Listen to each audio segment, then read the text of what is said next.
오늘 하나님의 말씀 같이 나누겠습니다. 마태복음 7장 15절에서 27절의 말씀입니다.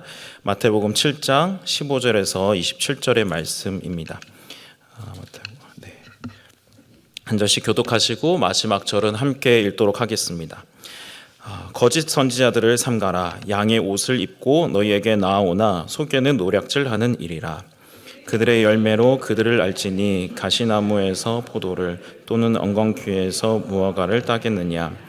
이와 같이 좋은 나무마다 아름다운 열매를 맺고 못된 나무가 나쁜 열매를 맺나니 좋은 나무가 나쁜 열매를 맺을 수 없고 못된 나무가 아름다운 열매를 맺을 수 없느니라. 아름다운 열매를 맺지 아니하는 나무마다 찍혀 불에 던져지느니라. 이러므로 그들의 열매로 그들을 알리라. 나더러 주여 주여 하는 자마다 천국에 들어갈 것이 아니요 다만 하늘에 계신 내 아버지의 뜻대로 행하는 자라야 들어가리라. 그날에 많은 사람이 나더러 이르되 주여 주여 우리가 주의 이름으로 선지자 노릇하며 주의 이름으로 귀신을 쫓아내며 주의 이름으로 많은 권능을 행하지 아니하였나이까 하리니 그때 내가 그들에게 밝히 말하되 내가 너희를 도무지 알지 못하니 불법을 행하는 자들아 내게서 떠나가라 하리라.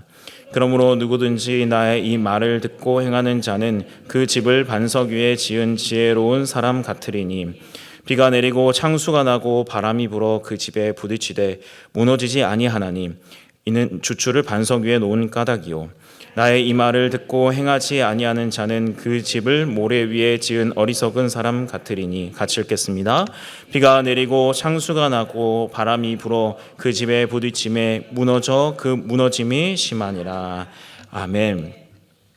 요즘 제가 이제 시험을 본 지가 오래돼서 시험에 대한 감각이 사라졌는데 저희 청년 일부의 대학교 다니는 지체들은 지금 이제 한창 기말고사 기간입니다. 그래서 그 3시 예배, 저희가 3시에 예배를 드리잖아요. 그 3시 예배에 온 얼굴들을 보면 썩어 있진 않은데요. 까매져 있어요. 주중에 이제 학교 다니고 또 알바하고 또 교회 와서 봉사하고 이제 3시 이렇게 앉아 있으니까 이게 침대만 있으면 눕겠다 이렇게 되는 친구들도 있고 좀 피곤한 것 같습니다. 이제 시험 기간은 참 피곤한 것 같아요.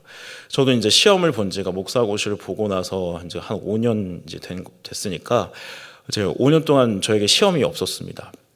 그리고 앞으로 제가 학교를 다닐 계획이 없을 거라고 생각하고 시험이 없을 거라고 생각했는데 얼마 전부터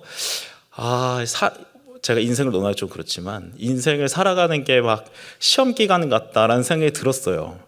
왜 그러냐면 이렇게 앉아서 이렇게 책을 가지고 시험 공부를 하는 건 아니지만 뭐 매주 하는 이 설교도 사실 시험 같아요. 저는 이렇게 잘 준비가 됐을까, 좀 와닿게 전달이 됐을까라는 것도 그렇고 또 나중에 저희 아이들이 저를 이렇게 봤을 때 아버지가 좋은 아빠였다 뭐 이런 평가를 할 거 아니에요.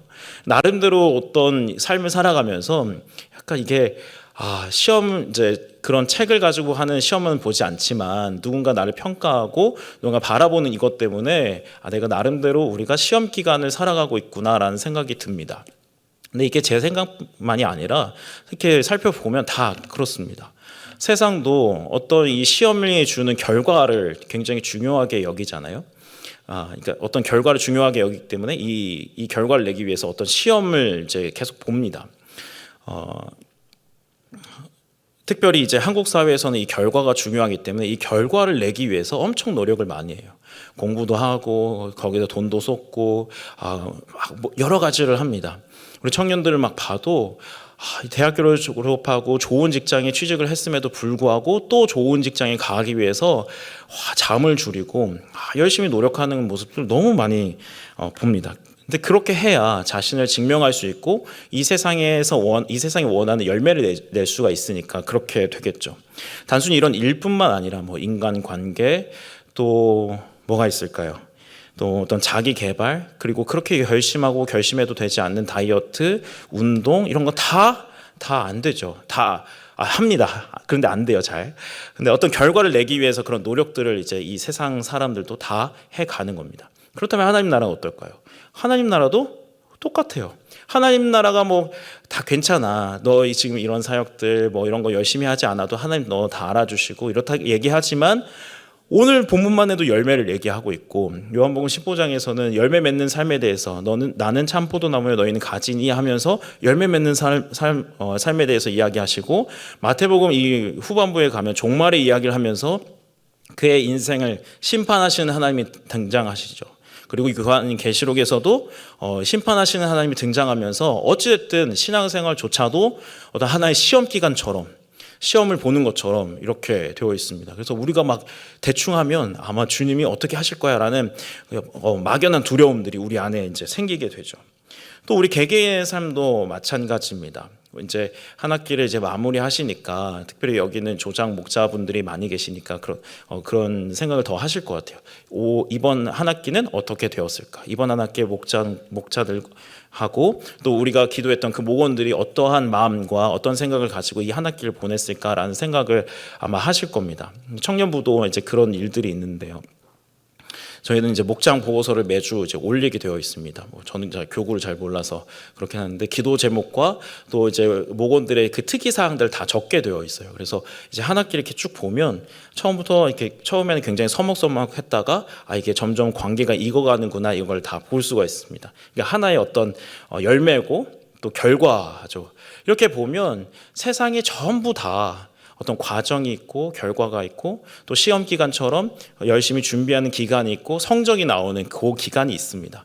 요거는 세상이 그냥 만들어낸 게 아니라 하나님이 만들어 놓으신 패턴입니다. 나무가 여름에 잎을 내고 자라고 열매를 내고 하는 이런 방식들은 하나님이 창조 때부터 이렇게 쭉 만들어 오신 것이고, 우리의 모든 삶의 패턴이 다 어떤 노력과 애씀과 그 다음에 결과가 이어지는, 열매가 이어지는 삶으로 이렇게 짜여져 있죠. 우리에게 중요한 것은 그럼 이 열매를 맺기 위해서 무엇이 필요하냐입니다.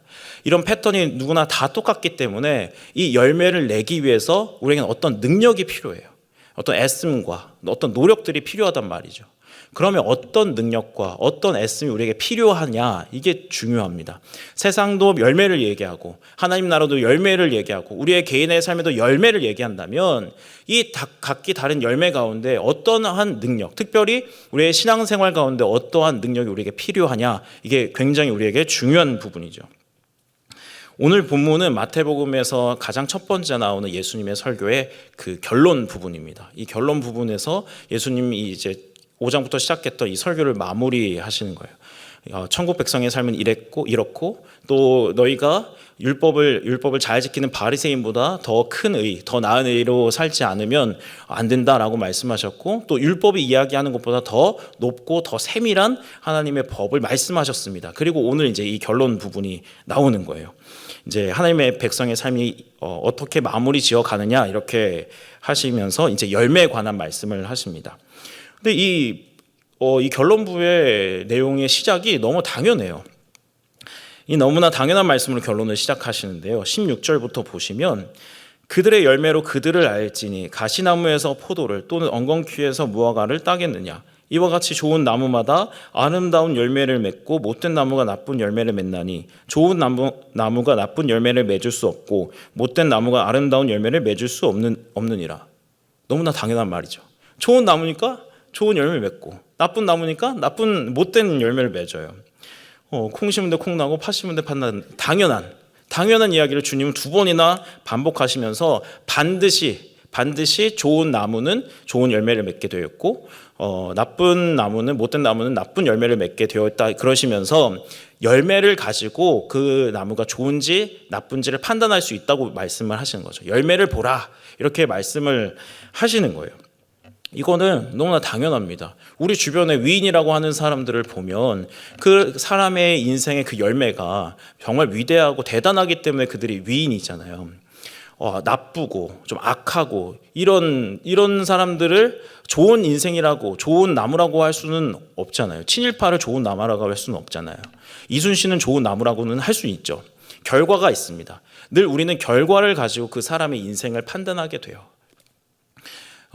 그렇게 해야 이제 안정하죠. 왜냐하면 살고 있다 그러면 그 사람의 그 결말이 어떻게 될지 우리 알지 못하니까 그 사람의 결론이 나고 나서, 열매가 결정 지어지고 나서 이 사람의 인생을 판단하게 되어 있습니다. 오늘 주님이 말씀하신 것처럼 그들의 열매로 그들을 아는 것이죠. 그렇다면 우리에게 중요한 것은 이거예요. 한 가지 질문이 이제 생기게 되는 건데요. 그러면 열매란 무엇이냐죠. 누구나 인생의 결말과 열매는 다 갖고 있는데 그것이 나쁜 열매일 수도 있고 좋은 열매일 수도 있는데 그렇다면 좋은 열매란 뭐고 나쁜 열매란 무엇이냐 이게 우리에게 중요합니다. 오늘 예수님께서는 나쁜 열매를 맺지 못한다고 나쁜 나무가 열매를 맺지 못한다고 하지 않으셨어요. 나쁜 열매를 맺는다고 하셨습니다. 그러니까 나름대로 다 열매를 맺게 되는데요. 무슨 열매가 좀 좋은 열매고 나쁜 열매냐는 이제 그 다음에 시작이 됩니다. 21절부터 보겠습니다. 21절 나더러 주여 주여 하는 자마다 다 천국에 들어갈 것이 아니요 다만 하늘에 계신 내 아버지의 뜻대로 행하는 자라야 들어가리라. 그날에 많은 사람이 나더러 이르되 주여 주여 우리가 주의 이름으로 선지자 노릇하며 주의 이름으로 귀신을 쫓아내며 주의 이름으로 많은 권능을 행하지 아니하였나이까 하리니 그때 내가 그들에게 밝히 말하되 내가 너희를 도무지 알지 못하니 불법을 행하는 자들아 내게서 떠나가라 하리라. 오늘 이 말씀은 우리의 이제 최종적인 결론이 나는 이제 우리의 시험 기간이 다 끝나고 성적이 나오는 성적표 드는 날을 이야기합니다. 천국에 들어가는 문제가 되고 세상의 마지막을 얘기하고 주님이 심판하시는 그때를 이야기를 하는데 여기서는 예수님께서 두 부류의 사람이 있다고 얘기를 하세요. 하나는 하나님의 말씀을 따라 행하는 자와 또 하나는 주의 이름으로 권능을 행하고 선지자 노릇하고 귀신을 쫓아내는 그런 사람들을 이야기합니다. 누가 나쁜 놈일까요? 네, 주님의 이름으로. 정말요? 늘 주님은 이 극단적인 이 경우를 가지고 늘 말씀하셔서 당연히 여기는 좋은 사람, 여기는 나쁜 사람이라고 우리 너무 잘 알고 있는데 우리의 실생활에서 이 사람들이 이렇게 쏙 들어와 있는 것을 보면 주님의 이름으로 권능을 행하고 주님의 이름으로 귀신을 쫓아내고 주님의 이름으로 하나님의 말씀을 전한다. 이 사람이 나쁜 놈일까요? 귀신을 쫓아내는데요. 병을 고쳤는데요. 주님의 이름으로 다 하는데요. 아니요. 우리는 이런 사람들 다 대단하다고 생각합니다. 대단하잖아요. 제가 여기서 갑자기 장풍은 아닌데 어쨌든 이렇게 해가지고 이렇게 귀신 좀 삶의 문제가 해결되시고 그러면 저를 대단하게 보실 거잖아요. 네, 대단한 사람들이에요, 사실은. 그리고 우리는 이런 사람들이 되고 싶어 합니다. 주님의 이름으로 하는 거잖아요. 다 주님의 이름으로. 그리고 그가 평소에 기도의 자리에 가서 예배의 자리에 가서 주님을 부르고 주님을 의지하는 것처럼 주님을 예배합니다. 다 그렇게 해요. 우리 다 이런 사람들이 되고 싶어하고 우리의 자녀들을 위해서도 이렇게 기도하죠. 인생도 잘 나가고 그리고 그와 함께 주님의 이름을 부르면서 그가 신앙생활 잘하기를 인생에서도 세상에서도 성공하고 또 함께 주님의 일을 부르면서 신앙도 갖는 그런 인생을 다 우리가 살길 원하고 자녀들도 그렇게 살기를 기도합니다. 이렇게 보면 이게 하나의 열매인데요. 이렇게 보면 우리는 어떤 열매를 가져다가 우리 눈에 보기에 좋은 것, 여러 사람들이 보기에 인정하는 것 이런 것을 가지고 열매라고 생각을 합니다. 물론 좋은 결과나 성과가 나쁜 건 아니에요. 나쁜 건 아니지만 오늘 주님께서 이것을 나쁘다고 하시는 이유가 분명하게 나옵니다. 주님께서는 우리가 이 동경하는 이 삶을 또 주님의 이름으로 권능을 행했다고 하는 이 사람들에 대해서 이렇게 말씀을 하시는데요. 23절입니다. 그때 내가 그들에게 밝히 말하되 내가 너희를 도무지 알지 못하니 불법을 행하는 자들아 내게서 떠나가라. 이 일을 불법이라고 얘기하세요. 내가 주님의 이름으로 귀신을 쫓아냈습니다. 내가 주님의 이름으로 하나님의 말씀을 전했습니다. 내가 주님의 이름으로 권능을 행했습니다. 이런데 주님께서 너 불법을 행한 자다. 이렇게 말씀하시고 떠나가라 이렇게 말씀하시는 거예요. 여기서 불법이라는 단어는 아노미아라는 이제 단어라고 합니다. 이제 혼란스러운 상태를 이야기를 해요. 여러분 언제 혼란해지시나요? 기준이 없을 때 혼란해지죠.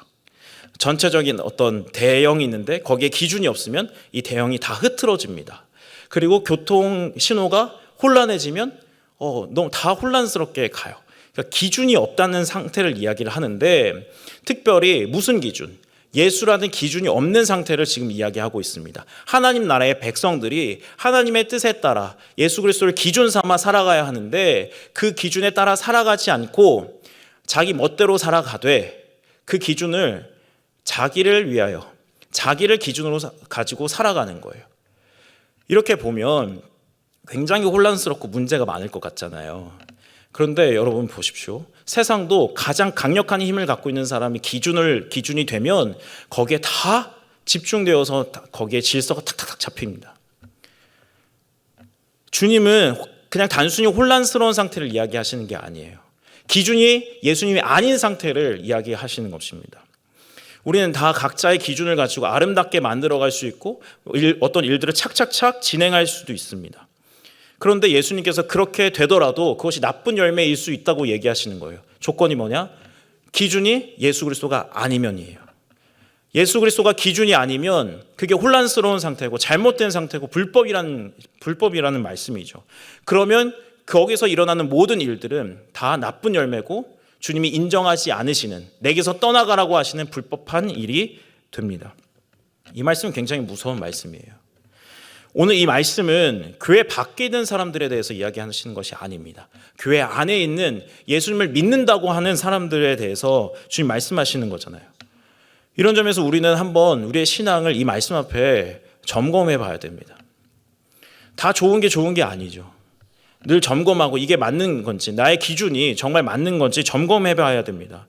아까 말씀드린 것처럼 우리가 이 신앙생활을 해가고 또 믿음을 가지고 살아가면서 모든 일들이 다 착착착 이루어지고 형통하고 아무 문제가 없을 수 있습니다. 우리의 마음에 평안이 있을 수 있고 주님이 주시는 것들로 다 채워질 수 있는데 그것 가운데 그것의 기준과 중심이 예수 그리스도가 아니라면 우리는 아주 크게 잘못되고 있는 것이죠. 여러 가지가 잘 될 수도 있고 여러 가지가 흐트러질 수도 있는데 기준만 정확하다면, 기준만 정확하게 붙잡고 있다면, 예수 그리스도를 정확하게 붙잡고 있다면 나의 지금 이 삶은 겉으로 보기에 문제가 많을지라도 그래 그 안에 그 중심과 그 기준이 분명하다면 우리는 열매 맺는 삶이 되어져 가는 것입니다.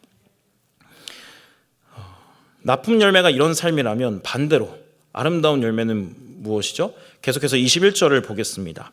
21절에 나더러 주여 주여 하는 자마다 천국에 들어갈 것이 아니요 다만 하늘에 계신 내 아버지의 뜻대로 행하는 자라야 들어가리라. 이게 좀 그래요.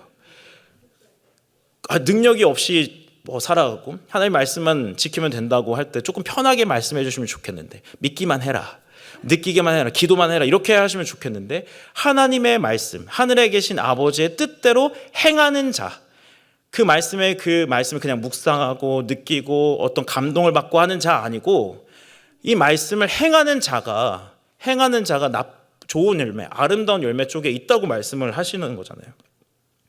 말씀에 순종하는 삶이 바로 아름다운 열매를 맺는 삶입니다. 오늘 성경 속에 우리는 믿으라, 은혜를 받으라, 하나님의 은혜가 이런 것이다 이렇게 알려주는 말씀도 많지만 그에 못지않게 행하라, 행하지 말라 하는 말씀도 엄청나게 많습니다. 근데 우리가 당황스러운 부분이 어딘지 아세요? 네, 맞아요. 행하는 부분이에요. 감사합니다.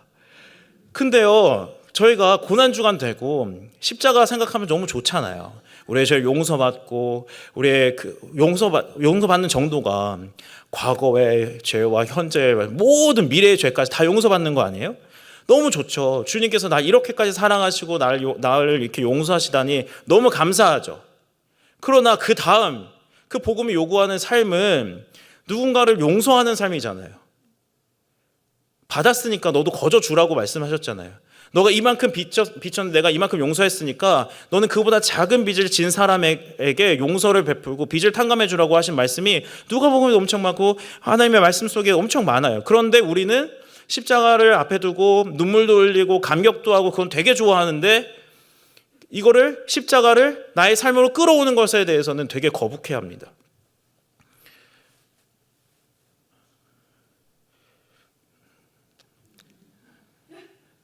설교할 때 제일 어려운 게 뭔지 아세요? 저는 이제 설교 많지 않지만 별로 안 했지만 용서하라는 주제를 가지고 나면요 어떻게 그렇게 눈빛들이 칼처럼 변하는지 모르겠어요.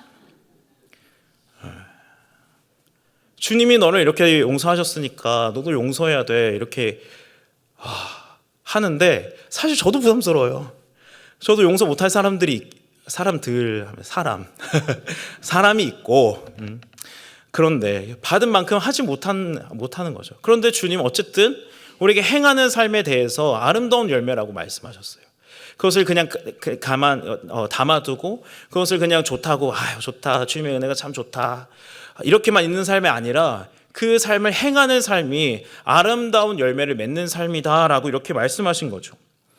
정말 그렇습니다. 우리가 늘 믿음뿐만 아니라 믿음의 짝꿍을 이루는 것은 회개인데요, 회개의 삶은 그냥 뉘우치고 후회하고 하는 삶이 아니잖아요. 종종 설교 시간에 나온 이야기지만 회개는 실제적인 삶과 의지가 동반된 삶입니다.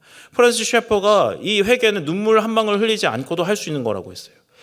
삶의 방향이 세상이었다면 하나님의 나라로 돌이키는 것이고, 어제 도둑질했으면 오늘 도둑질하지 않는 것, 방향을 바꾸고 그의 삶을 고치는 것이 회개입니다. 신앙은 삶이 있어야 돼요. 하나님의 말씀을 행해야 됩니다. 그래서 행해도 되고 되지 않고의 선택의 문제가 아니라 반드시 행해야 되는 삶이 동반되어야 하는 것이죠.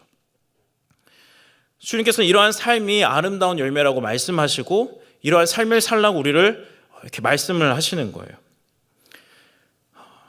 이렇게 보면 하나님은 어떤 성과나 결과에 대해서 열매라고 하지 않으시고 어떠한 삶을 가지고 열매라고 말씀을 하십니다. 근데 어떤 열매든지 간에 그 열매를 이루는 능력이 필요해요. 결국 하나님의 말씀을 행하는 그런 힘과 능력이 우리 안에 있어야 된다는 말이죠. 그 능력이 우리에게 필요합니다. 주님께서는 이 능력에 대해서 오늘 그 다음 말씀을 통해서 말씀하시는데요, 이 말씀은 집 지은 사람의 이야기로 이 아름다운 열매와 나쁜 열매에 대해서 이렇게 얘기합니다. 오늘 이 대목이 가장 중요한 대목입니다. 여기서도 아름다운 열매 맺는 사람, 나쁜 열매 맺는 사람에서 아름다운 열매 맺는 사람은 반석 위에 집을 지은 사람으로 얘기하시고, 나쁜 열매를 맺는 사람은 모래 위에 집을 지은 사람이라고 이렇게 말씀을 하세요. 연결시켜서 말씀을 하십니다. 오늘 말씀을 다시 한 번 더 보겠습니다. 24절부터 보시면, 그러므로 누구든지 나의 이 말을 듣고 행하는 자는, 아까 이제 그 얘기죠. 하나님의 말씀, 하나님의 뜻대로 행하는 자는 그 집을 반석 위에 지은 지혜로운 사람 같으리니 비가 내리고 창수가 나고 바람이 불어 그 집에 부딪히되 무너지지 아니하나니 이는 주추를 반석 위에 놓은 까닭이요. 26절에 나의 이 말을 듣고 행하지 아니하는 자는 그 집을 모래 위에 지은 어리석은 사람 같으리니 비가 내리고 창수가 나고 바람이 불어 그 집에 부딪힘에 무너져 그 무너짐이 심하니라.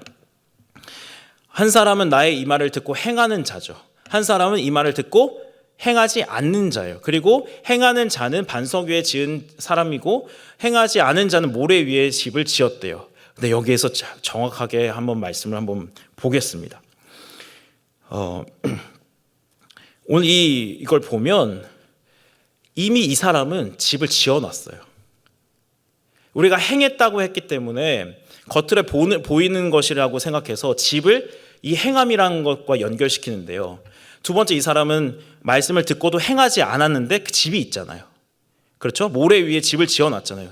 행하지 않은 사람인데, 이 사람 첫 번째 나오는 사람은 반석 위에 집을 지은 사람이고 하나님의 말씀을 듣고 행한 자죠.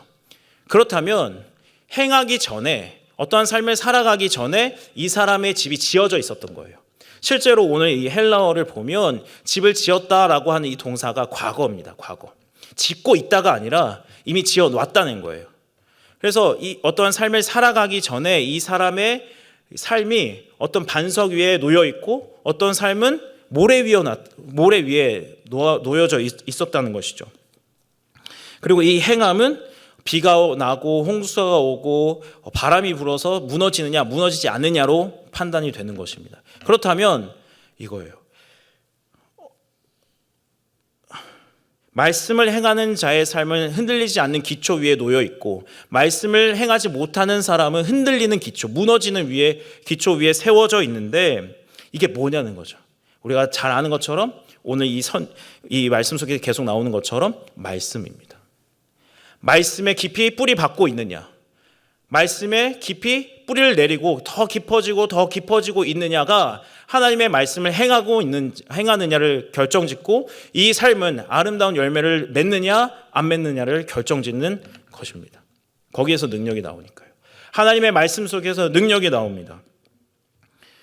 오늘 이 대목을 새한글 성경에서는 이렇게 얘기하고 있는데요. 24절을 보면, 그러므로 누구든지 나의 이 말을 듣고 그것들을 실행하는 사람이 있다고 합시다.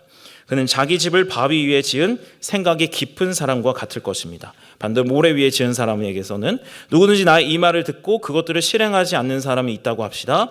그는 자기 집을 모래 위에 지은 생각이 짧은 사람과 같을 것입니다. 이 생각이 길고 짧다를 조금 더 확장시키면 한 사람은 하나님의 말씀을 깊이 생각하는 자고 한 사람은 하나님의 말씀을 조금 짧게 생각하는 자입니다. 왜 이런 차이가 날까요? 다 같이 하나님의 말씀을 듣고 다 같이 하나님의 말을 듣고 하는데 왜 누구는 행하고 누구는 행치 못하고 누구는 깊이 생각하고 누구는 깊이 생각하지 못할까요? 관계 때문입니다. 우리가 누군가의 말이 들어올 때 관계가 있는 사람의 말은 마음에 깊숙이 쑥 들어와요. 관계가 없는 사람의 말은 내 인생도 모르는데 왜 저런 이야기를 해?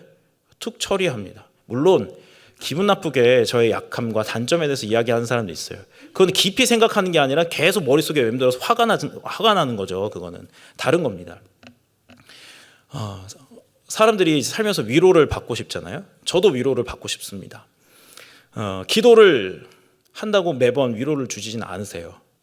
주님 그 시편에 여호와는 내 편이시라 얘기하셨지만 그건 사람의 고백 같아요. 농담입니다. 기도를 한다고 해서 제 편을 늘 들어주시는 않으세요. 늘 아내 편이고 늘 우리 청년들 편이고 늘 제 주변에 있는 사람들 편이시지 저의 편은 100에 한 번 정도? 한 번 5화라는 건요. 저는 몰라서 그냥 제 인생에 한 번쯤 있지 않을까 그래서 그래요. 그 위로를 받고 싶잖아요. 강제로라도 위로 받고 싶거든요. 그러면 저를 잘 아는 친구에게 전화를 합니다. 저를 잘 아니까 전화를 해서 이런저런 있었고 뭐가 있었고 참 마음이 어렵다 이렇게 얘기를 해요. 그럼 그 친구 위로를 해줄까요? 친구는 위로해주면 친구가 아니에요. 그 친구는 위로해주지 않습니다. 그렇지만 필요한 이야기를 해줘요. 필요한 얘기를 해주고 마지막에 위로를 해줍니다. 그러니까 병 주고 약 주고 다 하는 건데 그 말이 별로 상처가 되지 않으면서 제 마음에 깊이 들어와요. 깊이 들어오고 그 말을 판단하지 않고 그 말을 받아들입니다. 그 친구와의 관계 때문에 그렇죠. 누구는 하나님의 말씀을 깊이 묵상하고 누구는 하나님의 말씀을 얕게 묵상한다는 것은 그리고 전혀 묵상하지 않는다는 것은 하나님과의 관계 때문에 그렇습니다. 그가 나를 얼마나 사랑하시는지 내가 얼마나 많은 교제를 했느냐에 따라서 이 말씀에 깊이 뿌리를 내리는가 안 내리는가가 결정되는 것이고 오늘 말씀하시는 것처럼 내가 흔들리는 집을 갖지 않느냐 또 아름다운 열매를 맺느냐 나쁜 열매를 맺느냐를 결정짓는 아주 귀한 부분이죠. 그래서 오늘 설교에 시작해서 할 때 열매를 맺을 때 우리에게 능력이 필요합니다라고 할 때 이 능력은 우리에게 주어지는 우리의 주먹 가운데 주어지는 우리 안에 주어진 능력이 아니라 보이지 않는 결국에 맨날 하는 소리 믿음입니다. 믿음입니다. 하나님과의 관계를 이야기를 해요. 그래서 열매는 보이지 않는 곳에서 시작이 되는 거예요. 사실 오늘 이 전체 15절부터 27절까지 보면 예수님은 계속해서 이 말씀을 우리가 누구냐 관계에 대해서 계속 말씀하고 계세요. 말씀을 듣고 행하는 자는 반석과 그 집을 연결시키는 자입니다. 그리고 아버지의 말씀을 행하는 자는 예수님에게 하나님이 아버지이듯이 하나님도 나의 아버지가 되십니다. 그리고 내 인생에 하나님이 주권자이듯이 그 인생의 주권자 나의 인생의 주권자가 하나님이 되시는 거죠. 그리고 좋은 땅과 좋은 나무가 연결이 되어서 이 나무에 계속해서 양분을 공급하고 자라게 해서 좋은 나무를 만들고 좋은 나무가 좋은 열매, 아름다운 열매를 맺게 하는 것이죠. 땅과 나무가 연결되어 있고 아버지와 아들이 연결되어 있고 주인과 종이 연결되어 있고 반석과 집이 연결되어 있습니다. 이걸 다시 얘기하면 이 집이 흔들리지 않는 집 그리고 하나님의 사랑을 받는 것 그리고 그 인생에 책임지게 되는 것 그리고 이 나무가 좋은 이유는 다 이 연결 때문에 그래요.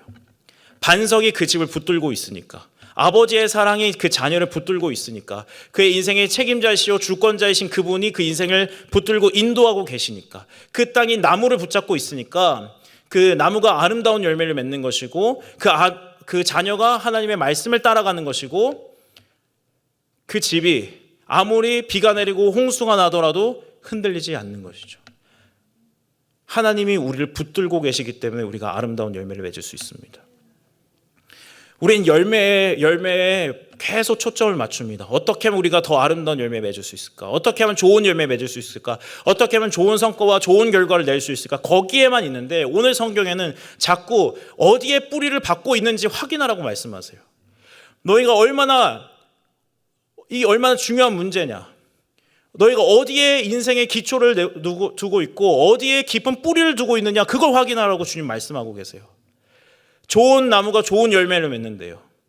좋은 열매로 좋은 나무를 판단할 수 있대요. 근데 여기서 자꾸 얘기하는 건 좋은 나무가 좋은 열매를 맺는다는 거잖아요.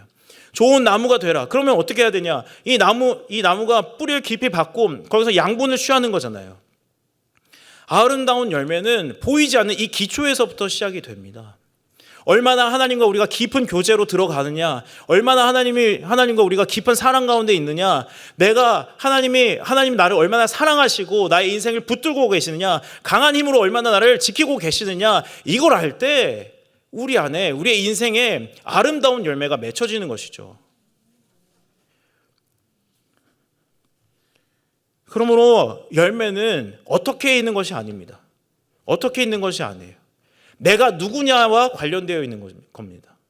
내가 하나님의 자녀고, 내가 하나님께 뿌리 내린 나무고, 내가 하나님의 반석, 예수 그리스도라는 반석 위에 세워진 집이라는 사실을 내가 계속해서 이야기하고 그것을 인지하고 그것을 믿음으로 새겨갈 때 우리는 열매를 맺는 사람이 되는 것이죠. 그리고 그것은 우리 안에서 시작되는 것이 아니라 주님께서 이미 시작하셔서 우리가 예수 그리스도를 믿을 때 좋은 땅에 반석 위에 하나님의 사랑의 그 손으로 우리를 붙잡고 계셔서 시작되는 것입니다. 그렇다면 우린 나쁜 열매를 맺을 수 없습니다. 좋은 땅 때문에, 반석이신 하나님 때문에 우린 반드시 아름다운 열매를 맺는 사람들입니다. 제가 아까 설교 시작할 때 인생이 참 시험 기간 같다 말씀을 드렸습니다. 정말 그런 것 같습니다. 매번 뭐가 달라져요. 뭔가가 달라지고 쉰다고 쉬는데 쉬는 게 좋지 않습니다. 월요일도 쉬고 화요일도 쉬고 이번 주 금요일도 쉬고 너무 좋은 날인데 물론 금요일 또 뵙겠습니다. 아무튼 너무 좋은데 쉬는 게 아니더라고요.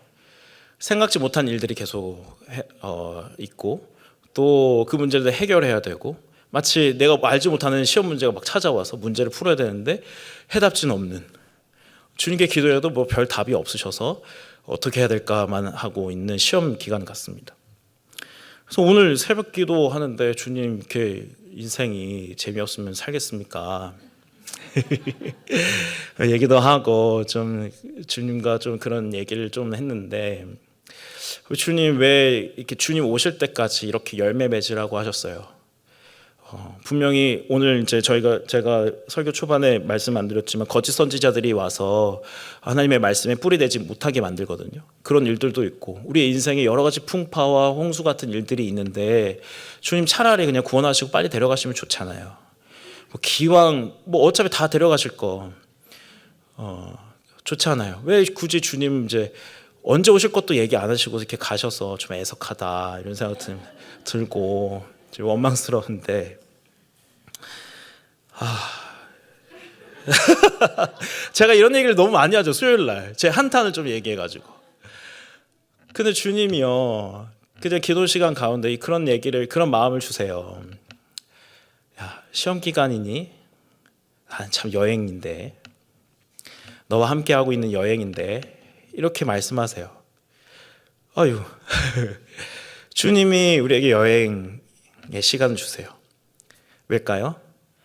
시험은 어떤 결과를 만들어내고 나를 증명해야 되는 시간이지만 이미 주님께서 붙잡고 계시고 이미 우리가 좋은 땅에 있고 주님이 우리를 사랑하시기 때문에 우리는 반드시 아름다운 열매를 맺을 거잖아요. 그리고 열매를 위한 노력을 하는 것이 아니라 그분과 함께 동행하고 교제하고 함께하는 이 시간들을 거기에 우리가 포커스 맞추면 되는 거잖아요. 초점 맞추면 되는 거잖아요.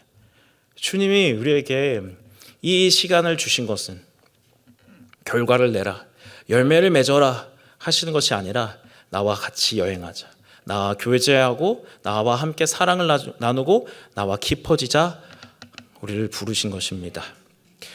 아름다운 열매를 맺어야 하는 때가 나름 각자에게 옵니다. 그 열매는 애씀과 노력으로 해야 되지만 그 애씀과 노력의 방향은 열매가 아니라 나를 붙드시고 계시는 하나님과의 관계에 있습니다.